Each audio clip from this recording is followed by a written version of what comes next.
Bueno, a ver, ¿cuáles son los puntos más importantes a tener en cuenta cuando hablamos de la capacidad del sistema sanitario y de la velocidad a la cual se está registrando esa demanda?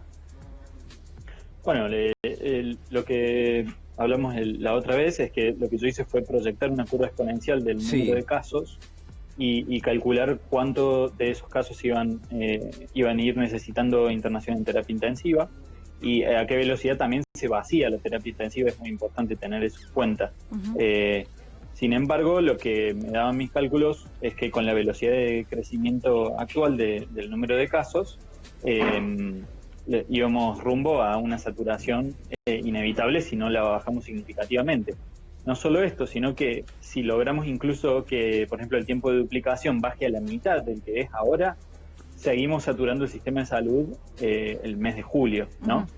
Y por otro lado, también es importantísimo que remarquemos que se hizo una preparación muy buena, se aumentó muchísimo el número de camas en la provincia de Buenos Aires y en Cava también, pero hay una realidad, y es que cuando hay crecimiento exponencial del número de contagios, no hay sistema de salud que aguante, y esto lo vimos en Nueva York, lo vimos en Italia, incluso queda muy claro en los cálculos. Si yo duplico el número de camas de mi cálculo para la ciudad de Buenos Aires, por ejemplo, se demora la saturación una semana. O sea, cuando el virus alcanza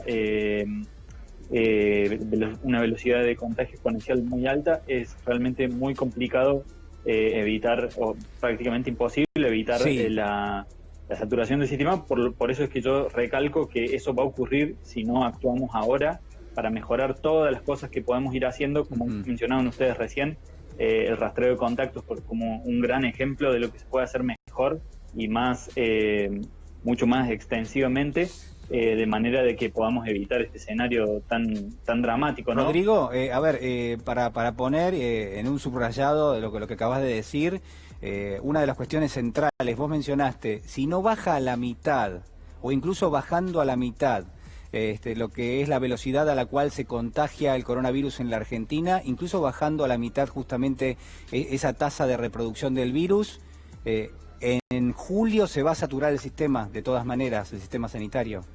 ¿Sería eso? Sí, eso es lo que dan los cálculos, y por eso es que digo que no basta en este momento, a esta altura ya no basta con intentar enlentecer la transmisión del virus, y vamos rumbo a ese escenario si no logramos que comience a disminuir el número de casos diarios. O sea, y eso puede parecer una locura, pero yo creo que es posible lograrlo si realmente dedicamos un esfuerzo muy, muy grande a hacer rastreo de contactos y a ofrecer soluciones puntuales. Hay distintos problemas y distintos campos de los trabajadores esenciales que se pueden atender de manera puntual, y que donde hay lugar para mejorar. Podemos tomar mejor conciencia todos, cuidarnos mejor, todo este tipo de cosas van a ayudar, y creo que lo podemos lograr. Espero que podamos hacerlo. ¿Y cuál sería, Rodrigo? Porque viendo el panorama, no parecería ir en disminución la curva de contagios. No me refiero ni siquiera a los casos graves. ¿Por qué? Porque sabemos que la gente se quede en sus casas y que no incumpla con la cuarentena obligatoria, al menos en la zona del AMBA, ya es algo casi imposible de pedir. No está ocurriendo. Por otro lado, se propagó el virus en barrios vulnerables, y también allí es muy difícil de detener rápidamente. Digo, nada parecería indicar que podemos disminuir la cantidad de contagios hoy por hoy en la Argentina.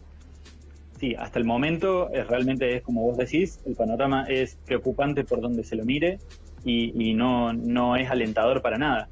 Pero lo que sí podemos ver como casos alentadores es lo que ha ocurrido en otras provincias, ¿no?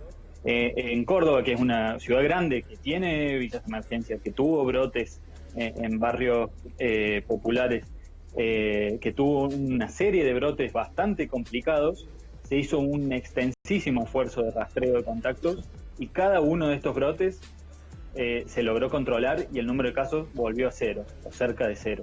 Entonces es posible, digamos. Va a ser muy, muy difícil, va a requerir un esfuerzo colosal del gobierno, va a requerir contratar realmente un ejército de personas que hagan rastreo y aislamiento, pero creo que es posible, digamos. Bueno, eso es De importante lo contrario, que mencionás, Rodrigo, porque es justamente lo que destacábamos recién, que veíamos que está sucediendo en Villa Itatí. Marcábamos justamente el movimiento de carácter preventivo o de carácter inmediato. Vamos a compartir, mientras hablamos con vos, una curva, vamos a leer un gráfico y a ver qué nos dice, y nos vas a ayudar también a, si querés, por supuesto, nos vas a ayudar a entenderlo. Esta es la proyección exponencial de pacientes en unidades de terapia intensiva, en principio en la ciudad de Buenos Aires, y lo que tenemos allí es la fecha, ¿no? A partir del 24 de mayo, con un 3% de nuevos infectados como pacientes, justamente de esas terapias intensivas.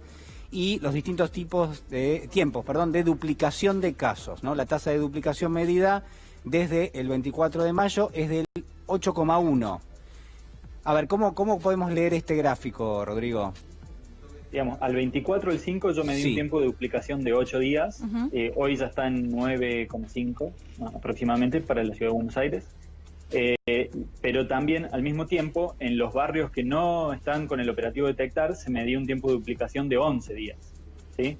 Entonces lo que yo muestro en la curva es para distintos tiempos de duplicación cómo evoluciona el número de personas con necesidad de una cama de terapia intensiva. Y lo que podemos ver es cómo va aumentando ese número y en qué fecha cada una de esas curvas llega al límite de camas, que es las 1.250 camas disponibles en la ciudad de Buenos Aires.